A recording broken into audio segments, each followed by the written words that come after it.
عربی میں کہتے ہیں دعوت اللہ، میں نے اللہ کو پکارا، یعنی میں نے سوال کرتے ہوئے اللہ تعالی کی طرف عاجزی کرتے ہوئے جو خیر ہے اس کے پاس اس میں رغبت رکھی اور اس رغبت کو طلب کرنے کے لیے اس کو پکارا، یعنی اس رغبت کے ساتھ اس کو پکارا۔ قرآن مجید میں دعا کا لفظ مختلف معنوں میں استعمال ہوا ہے۔ نمبر 1، دعا بمعنی ندا، آواز دینے کے معنوں میں۔ دعا کا مطلب کیا؟ آواز دینا۔ جیسے سورۃ آل عمران میں آتا ہے فَقُلْ تَعَالَوْا نَدْعُ أَبْنَاءَنَا وَأَبْنَاءَكُمْ وَنِسَاءَنَا وَنِسَاءَكُمْ وَأَنفُسَنَا وَأَنفُسَكُمْ، تو آپ کہہ دیجئے کہ آؤ ہم اپنے اور تمہارے بیٹوں کو اور اپنی اور تمہاری عورتوں کو بلا لیں، پکار لیں، یعنی تم بھی ان کو بلا لو ہم بھی بلا لیتے، تو بلانے کے معنوں میں استعمال ہوتا ہے۔ تو عربی زبان میں دعا اور ندا یہ دو لفظ مترادف بھی ہیں، ایک دوسرے سے ملتے جلتے ہیں، سینونیمز ہیں، ایک جگہ پر اکٹھے بھی استعمال ہوئے ہیں۔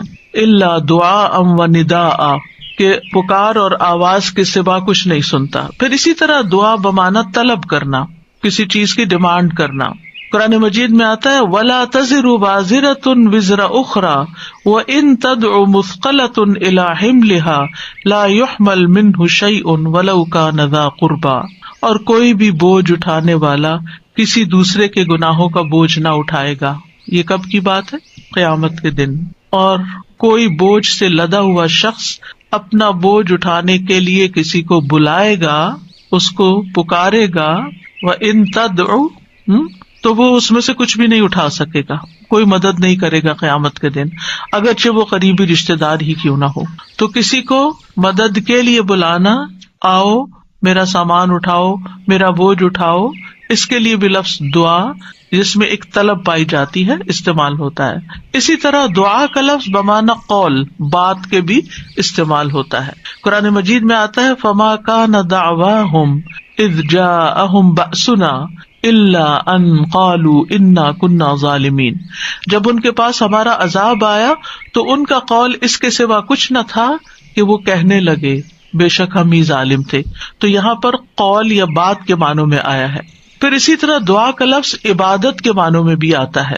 سورۃ کہف میں نوجوانوں کا جو قصہ آتا ہے جس میں وہ اب ایمان کو بچانے کے لیے غار کی طرف جا رہے تھے، تو اللہ تعالیٰ نے ان کے بارے میں فرمایا وَرَبَطْنَا عَلَىٰ قُلُوبِهِمْ إِذْ قَامُوا فَقَالُوا رَبُّنَا رَبُّ السَّمَاوَاتِ وَالْأَرْضِ لَن نَّدْعُوَ مِن دُونِهِ إِلَٰهًا لَقَدْ قُلْنَا إِذًا شَطَطًا، اور ہم نے ان کے دلوں کو مضبوط کر دیا جب وہ اٹھ کھڑے ہوئے تو کہنے لگے ہمارا رب تو آسمانوں اور زمین کا رب ہے، ہم ہرگز اس کے سوا کسی الہ کو نہیں پکاریں گے، یعنی اس کی عبادت نہیں کریں گے، اور اگر ہم ایسا کریں تو یقیناً ہم نے ناانصافی کی بات کی۔ تو دعا بمعنی عبادت۔ پھر اسی طرح پانچواں معنی قرآن مجید میں دعا بمعنی فریاد کرنا، طلب کرنا، فریاد کرنا، اور اس میں وَإِن كُنتُمْ فِي رَيْبٍ مِّمَّا نَزَّلْنَا عَلَىٰ عَبْدِنَا فَأْتُوا بِسُورَةٍ مِّن مِّثْلِهِ وَادْعُوا شُهَدَاءَكُمْ، اگر تمہیں اس قرآن میں شک ہے جو ہم نے اپنے بندے پر نازل فرمایا تو اسی طرح کی ایک سورت تم بھی بنا لاؤ اور اللہ کے سوا اپنے گواہوں مددگاروں کو بھی بلا لو، فریاد کرو کہ وہ آئے اور تمہاری مدد کرے، یعنی مدد کے لیے پکارنا، یہ معنی ہے۔ پھر اسی طرح دعا بمعنی کسی چیز کی ترغیب دینا، یعنی کسی چیز کی طرف دعوت دینا۔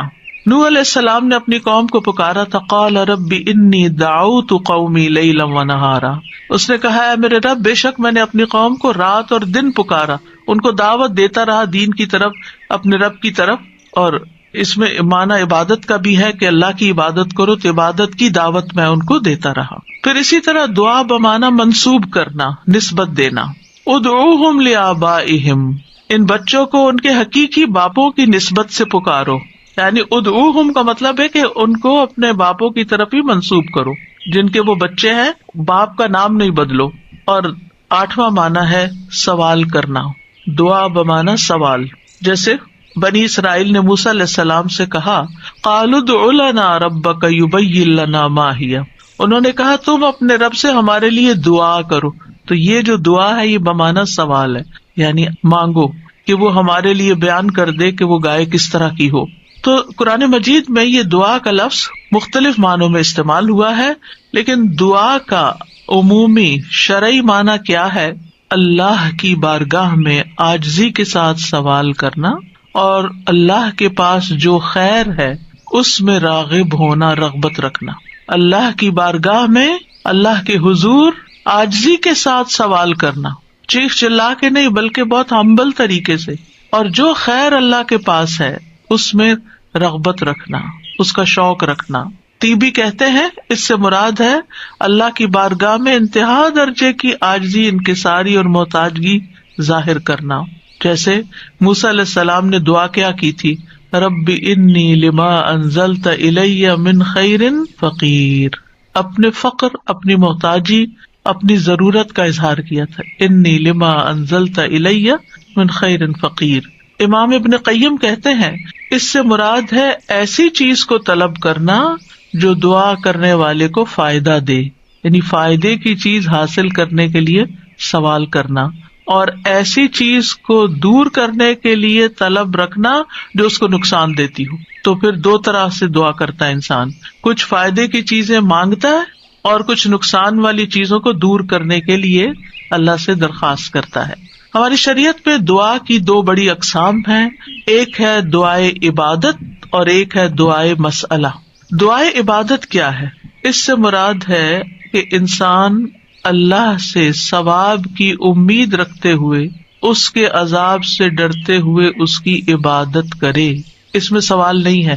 تو عربی میں دعا بمعنی عبادت بھی استعمال ہوتا ہے، آتا ہے نا، وقال ربکم ادعونی استجب لکم ان الذین یستکبرون عن عبادتی سیدخلون جہنم داخرین.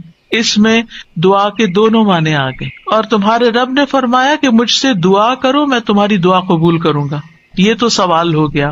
اور دوسرا، بے شک وہ لوگ جو میری عبادت سے تکبر کرتے ہیں عنقریب و ذلیل و خوار ہو کر جہنم میں داخل ہوں گے. تو یہاں عبادت کا معنی بھی آ گیا عبادت کے لفظ کے ساتھ، یعنی دعا ایک طرح سے عبادت ہے. تو دعائے عبادت کیا ہے کہ انسان اللہ سے ثواب کی امید رکھتے ہوئے، اس کے عذاب سے ڈرتے ہوئے اللہ کی عبادت کرے، جیسے نماز پڑھے، روزہ رکھے، قرآن کی قرأت کرے، تسبیح کرے، صدقہ کرے، اللہ کی طرف لوگوں کو دعوت دے، تعلیم کا کام کرے. تو انسان ان میں سے جو بھی عبادت کا کام کرے گا وہ دراصل اللہ کی طرف راغب ہوگا، کیونکہ دعا میں رغبت پائی جاتی ہے. اور جو شخص مثلا نماز پڑھتا ہے تو گویا وہ زبان حال سے دعا کر رہا ہوتا ہے، اللہ سے بخشش مانگ رہا ہوتا ہے کہ اللہ تعالیٰ ہمارے اوپر رحم کیجیے، ہم نے جو گناہ کیے ہیں آپ ان کو معاف کر دیجیے. کیونکہ نماز بذات خود کیا کرتی ہے؟ بلاؤں کو ٹالتی ہے، گناہوں کو معاف کرنے کا ذریعہ ہے. ٹھیک ہے. اچھا، صدقہ کیا کرتا ہے؟ گناہوں کی آگ بجھاتا ہے. ٹھیک ہے نا. تو یہ جو گناہوں کی آگ کا بجھنا ہے، یہ ہم بول کے بھی کہہ سکتے اللہ ہمیں جہنم کے عذاب سے بچا، تو وہ ہماری زبان بول رہی ہوتی.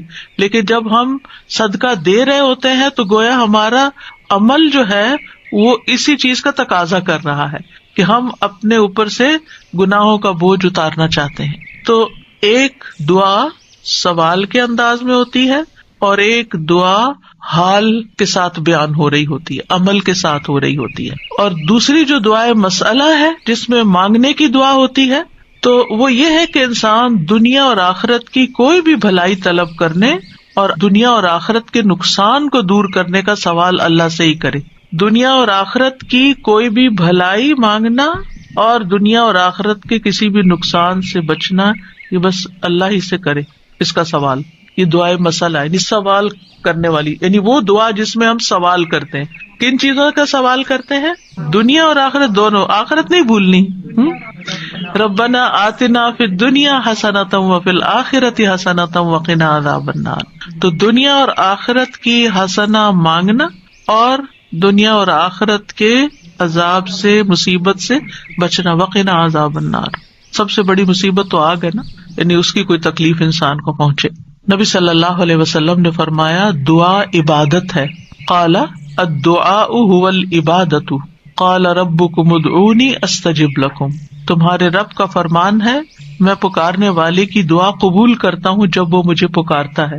تو دعا جو ہے یہ عبادت کی اقسام میں سے سب سے عظیم قسم ہے. امام خطابی اپنی کتاب شأن الدعاء میں کہتے ہیں، اس حدیث کی وضاحت کرتے ہوئے الدعاء هو العبادہ، وہ کہتے ہیں کہ دعا عبادت کا ایک بڑا حصہ ہے یا سب سے افضل عبادت ہے.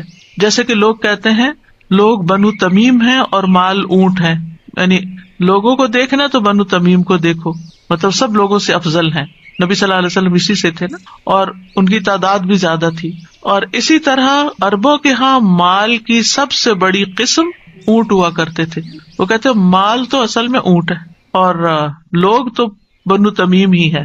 تو اسی طرح کہا گیا دعا تو عبادت ہی ہے. الدعاء هو العبادہ، دعا ہی عبادت ہے. الحج عرفہ، تو اس کا یہ مطلب ہے کہ صرف عرفہ میں جاؤ، یہ نہیں. مطلب یہ ہے کہ جتنے بھی ارکان آپ حج کے ادا کرتے ہیں ان میں سے عرفہ کے دن کا قیام اگر کسی نے پا لیا تو اس کا حج ہو گیا، اور وہ سب سے بڑا دن ہے جس میں بخشش ہوتی ہے. تو یہ عربوں کے کہنے کا ایک انداز بھی ہے نا. اور مراد اس سے کیا ہے کہ دعا سب سے افضل عبادت ہے اور ساری اطاعتوں اور ساری بندگیوں کا مغز ہے کہ انسان اپنی ہر پریشانی اور ہر ضرورت میں اللہ کی طرف متوجہ ہو جائے. یہ ہے اصل مقصد. اگر کسی مشکل میں پڑ گیا ہے تو اس مشکل کے دور ہونے کے لیے بس اللہ ہی کی طرف رجوع کرے اور اسی کا انتظار کرے کہ وہی کاٹے گا. لوگوں سے توقعات ہٹا لے. اس کا یہ مطلب نہیں کہ ہم لوگوں سے ہیلپ لے نہیں سکتے، آپ لوگوں سے ہیلپ لے سکتے ہیں، آپ ان کو بتا سکتے ہیں کہ آپ کس مشکل میں اور اس کا حل کیا ہے، لیکن ان سے توقع نہ رکھے کہ یہ میری مشکل حل کر دیں گے. مثلاً آپ کو کوئی پرابلم ہوئی ہے، آپ کسی سے مشورہ کرنا چاہتے ہیں، آپ کسی سے کاؤنسلنگ لینا چاہتے ہیں، آپ ضرور لیں، لیکن یہ توقع نہ رکھیں کہ یہ آپ کا مسئلہ حل کر دے گا یا بس یہی آپ کے لیے سب کچھ ہو گیا. اس کو اللہ سبحانہ وتعالیٰ سے آگے نہ رکھیں. کہتے ہیں نا ہمت مردہ مدد خدا. ہمت آپ نے کرنی ہے، کوشش آپ نے کرنی ہے، مدد اللہ نے کرنی ہے. دعا کی بھی ہمت ہوتی ہے اور دعا کے لیے بھی ایک ایفرٹ لگانی پڑتی ہے اور اس کے لیے یکسو ہونا پڑتا ہے. خصوصاً آپ دیکھیں کہ جب کسی بڑی پریشانی کے نتیجے میں انسان کے ہوش اڑ جاتے ہیں، اوسان خطا ہو جاتے ہیں، اس کو کچھ سمجھ نہیں آتی، تو ایسی صورت میں انسان اپنے خیالات کو مجتمع کر کے فوکس کر کے پوری توجہ کے ساتھ اللہ کی طرف جب متوجہ ہوتا ہے تو یہ ہے اصل میں دعا کی روح. اور نہ صرف یہ کہ بڑی مشکلات میں بلکہ چھوٹی چھوٹی ضروریات میں بھی اللہ کی طرف رغبت کرنی چاہیے. دعا کی ضرورت کیوں ہے ہماری زندگی میں؟ کیونکہ ہم اللہ کے محتاج ہیں، بادشاہ وہی ہے، ہم فقیر ہیں. یا ایھا الناس انتم الفقراء الی اللہ، اے لوگو تم سب اللہ کے محتاج ہو. کوئی بھی انڈیپینڈنٹ نہیں، کوئی بھی یہ نہیں کہہ سکتا کہ میں اپنے سب کام خود ہی کر سکتا ہوں. واللہ هو الغنی الحمید، اور اللہ سب سے بے پرواہ ہے اور تعریف کے لائق ہے. بندوں میں سے کوئی بھی بے پرواہ نہیں ہو سکتا، ہم سب محتاج ہیں. دوسری بات، اللہ سارے خزانوں کا مالک ہے. وَإِن مِّن شَيْءٍ إِلَّا عِندَنَا خَزَائِنُهُ، کوئی چیز ایسی نہیں، وَإِن مِّن شَيْءٍ إِلَّا عِندَنَا خَزَائِنُهُ، کہ جس کے خزانے ہمارے پاس نہ ہوں. آپ کوئی چیز آرڈر کرنا چاہتے ہیں تو پتہ چلتا ہے وہ تو ہے ہی نہیں، ختم ہو گئی، اسٹاک ختم، آؤٹ آف اسٹاک. بڑی سے بڑی کمپنی، بڑے سے بڑے ریسورسز رکھنے والے انسانوں سے جب آپ مانگتے ہیں تو آپ دیکھیں کیا ہوتا ہے کہ انسان بعض اوقات وہ اوپر جا کے اتنی نیچے گرتے ہیں کہ پائی پائی کے محتاج ہو جاتے ہیں. ایسی مثالیں آپ نے بھی دیکھی ہوں گی، سنی بھی ہوں گی کہ کہاں ان کے پاس بہت کچھ تھا اور کہاں وہ زیرو پہ آ گئے.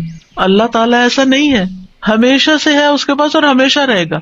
ساری مخلوق اگر کسی میدان میں جمع ہو کر سب کچھ مانگے تو بھی اللہ تعالیٰ کے خزانوں میں اتنی کمی نہیں آتی جتنی ایک سوئی کو سمندر میں ڈبو کے نکالا جائے تو پانی جو سوئی کے ساتھ لگتا ہے اتنی بھی کمی نہیں ہوتی.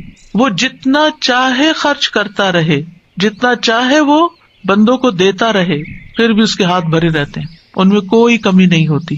ایک اور آیت میں آتا ہے سورۃ المنافقون میں، وَلِلَّهِ خَزَائِنُ السَّمَاوَاتِ وَالْأَرْضِ، آسمانوں اور زمین کے خزانے اللہ کے پاس ہیں. پھر کیا کرنا چاہیے؟ اس کے پاس جانا چاہیے جس کے پاس کوئی خزانہ نہیں ہے، اس کے پاس جو سارے خزانوں کا مالک. مشکل یہ ہے کہ ہمارے مانگنے میں کمی ہوتی ہے، دیر ہوتی ہے. وہ سب کچھ دے سکتا ہے، سب کچھ ہے اس کے پاس، یو نیم اٹ. آپ گھر جا کے بیٹھے غور کریں، نماز کے بعد کسی اور خاموشی تنہائی کے وقت، مجھے کیا چاہیے، مجھے کیا مسئلہ ہے، مجھے کیا پرابلم ہے، میری کیا پریشانی ہے، کیا اللہ کے پاس اس کا حل ہے؟ یقیناً ہے، وہ کر سکتا ہے، بالکل کر سکتا ہے. پھر مجھے کیا کرنا چاہیے؟ اسی سے مانگنا چاہیے، اس سے گڑ گڑا کے مانگنا چاہیے. اس سے اپنی محتاجی اور اپنی بیچارگی کا اظہار کر کے مانگنا چاہیے. امن یجیب المضطر اذا دعاہ ویکشف السوء. اللہ تعالیٰ آپ سے پوچھتے کون ہے جو بے قرار کی، مضطر بے قرار بے چین انسان کی بات سنتا، اس کو جواب دیتا. امن یجیب المضطر اذا دعاہ، جب بھی وہ اس کو پکارتا ہے. ویکشف السوء، اور وہ تکلیف کو دور بھی کرتا ہے. ایسا نہیں کہ وہ صرف سن رہا ہے، اس نے وہ تکلیف دور بھی کر دینی ہے. اور آپ کہیں گے بس اتنی سی بات تھی، میں اس کو اتنا پہاڑ بنائے ہوئی تھی، اپنی زندگی کا بہت بڑا مسئلہ بنائے ہوئے تھی، اور اللہ تعالیٰ کے لیے بس اتنی سی بات تھی. میرے مانگنے میں کمی تھی، اس کے پاس نہیں کمی. ہماری دعا میں کمی ہے، ہمارے اخلاص میں کمی ہے، اس کے دینے میں کمی نہیں ہے. اس طرح پکارا کرے نا کہ اللہ تعالیٰ آپ تو دے کر کسی کمی کا شکار نہیں ہوتے، لیکن میری کمی پوری ہو جائے گی. پھر آپ دیکھیں ہر بھلائی دینے اور ہر تکلیف دور کرنے پہ قادر ہے. سورۃ الانعام میں آتا ہے وَإِن يَمْسَسْكَ اللَّهُ بِضُرٍّ فَلَا كَاشِفَ لَهُ إِلَّا هُوَ وَإِن يَمْسَسْكَ بِخَيْرٍ فَهُوَ عَلَى كُلِّ شَيْءٍ قَدِيرٌ. اگر اللہ تجھے کوئی تکلیف پہنچائے تو اس کے سوا کوئی دور کرنے والا نہیں، اور اگر وہ تجھے کوئی بھلائی پہنچائے تو وہ ہر چیز پر پوری طرح قادر ہے. وہ سب کچھ کر سکتا ہے، وہ قادر ہے. نہ آپ کی کوئی خیر اور بھلائی کو لے جا سکتا ہے، کیونکہ عام طور پہ ہم وہم کا شکار رہتے ہیں کہ اگر میری اس نعمت کا کسی کو پتہ چل گیا تو پھر کیا ہوگا، شاید وہ نظر ہی لگ جائے اور نعمت چھین ہی جائے. ہر وقت اس وہم کا شکار رہنا دراصل اپنے آپ کو ٹارچر کرنا ہے. نہیں، وَإِن يَمْسَسْكَ بِخَيْرٍ، اگر اللہ نے آپ کو کوئی خیر دی ہے، فَهُوَ عَلَى كُلِّ شَيْءٍ قَدِيرٌ، وہ ہر چیز پہ قادر ہے، وہ آئندہ بھی دیے رکھے گا. اس نے اس لیے تھوڑی دی ہے کہ بس ایک بندہ کوئی دیکھے اس چیز کو اور بس وہ واپس لے لے. وہ ایسا نہیں کرتا. ایک روایت میں آتا ہے کہ ایک شخص نے رسول اللہ صلی اللہ علیہ وسلم سے پوچھا، اے اللہ کے رسول، آپ کن چیزوں کی دعوت دیتے ہیں؟ یعنی آپ کی دعوت کیا ہے؟ آپ کیا بتاتے ہیں لوگوں کو؟ آپ کیا سکھاتے ہیں؟ آپ نے فرمایا، میں اس اللہ کی طرف دعوت دیتا ہوں جو اکیلا ہے، وہ اللہ کہ جب تم پر کوئی مصیبت آتی ہے اور تم اسے پکارتے ہو تو وہ تم سے تمہاری مصیبت دور کر دیتا ہے. یہ ہے اللہ کا تعارف. جب آپ کے بچے آپ سے پوچھیں اللہ کون ہے تو آپ کیا بتاتے ہیں؟ یہ بڑے بڑے لفظ بولتے ہیں نا. یہ دیکھیں یہاں پر کیا بولا گیا، اتنے سمپل. آپ بچے کو کہہ سکتے ہیں اللہ وہ ہے جو تمہیں کھانا دیتا ہے، اللہ وہ ہے جو تمہیں فلاں چیز دیتا ہے، تمہیں ماما بابا دیے ہیں.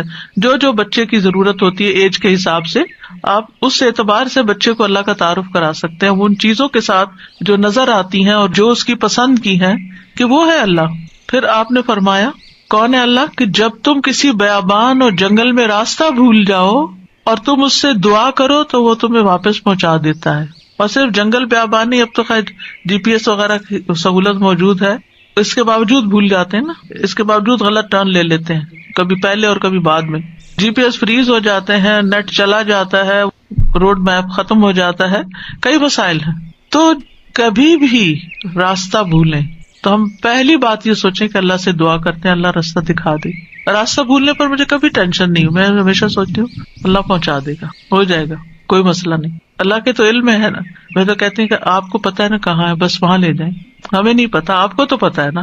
تو جب آپ اللہ سے مانگتے ہیں، کبھی لاڈ پیار سے، کبھی اس کی کسی صفت کا واسطہ دے کر، کبھی اپنی عاجزی محتاجی ظاہر کر کے، تو وہ ضرور سنتا ہے. پھر فرمایا وہ ذات کہ جب تم قحط سالی میں مبتلا ہوتے ہو اور تم اس سے دعا کرتے ہو تو وہ تم پر پیداوار ظاہر کر دیتا ہے، یعنی تمہاری پیداوار اگا دیتا ہے زمین سے. یہ ہے اللہ، یہ اللہ کا تعارف. پھر آپ دیکھیے کہ ہم کیوں اللہ سے مانگے، کیونکہ زمین و آسمان کی ساری مخلوق اللہ ہی سے مانگتی ہے، تو ہم کیوں نہ مانگے. آپ غور کیجیے ذرا اس بات پر، یسألہ من فی السماوات والارض کل یوم ھو فی شأن، اسی سے مانگتا ہے جو کوئی آسمانوں اور زمین میں ہے، ہر دن وہ ایک نئی شان میں ہے، اسی سے مانگ رہا ہے. ہر کوئی جو آسمانوں اور زمین میں ہے، ہر کوئی. کون کون ہے آسمانوں اور زمین میں؟ آسمانوں میں فرشتے ہیں جن کو ہم جانتے ہیں، زمین پر انسان اور جنات ہیں، اس کے علاوہ جو اور مخلوقات ہیں، وہ ساری مخلوق اللہ سے مانگ رہی ہے. اگر ساری مخلوق اللہ سے مانگتے اور ہم کسی اور سے مانگنا شروع کر دیں، غیر اللہ سے مانگیں، تو کتنی حماقت والی بات ہے نا. اللہ نے عقل اسی لیے دی تھی کہ ہم اللہ ہی کو نہ پہچانے.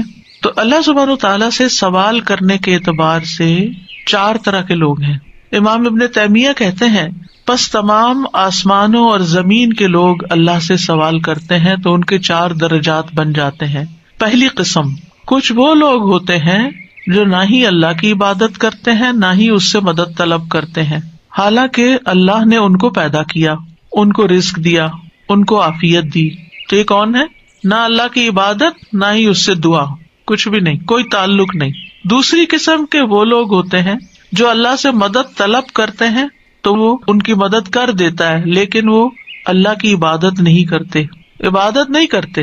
ہاں، جب کوئی مسئلہ پیش آتا ہے تو پھر کیا کرتے ہیں؟ پھر دعا کر لیتے ہیں۔ ایسے لوگ آپ نے دیکھے ہوں گے، نماز نہیں، روزہ نہیں، صدقہ خیرات کچھ نہیں، ہاں کوئی مشکل پیش آئے تو پھر اللہ سے دعا کرتے ہیں۔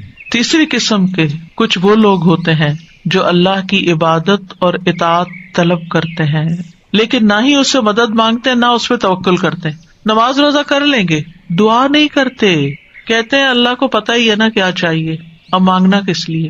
نہیں، اللہ تعالیٰ خود فرماتے وقال ربکم ادعونی، تمہارا رب کہتا ہے مجھ سے دعا کرو، تو کیوں نہ دعا کریں، ہمیں دعا کرنی ہے۔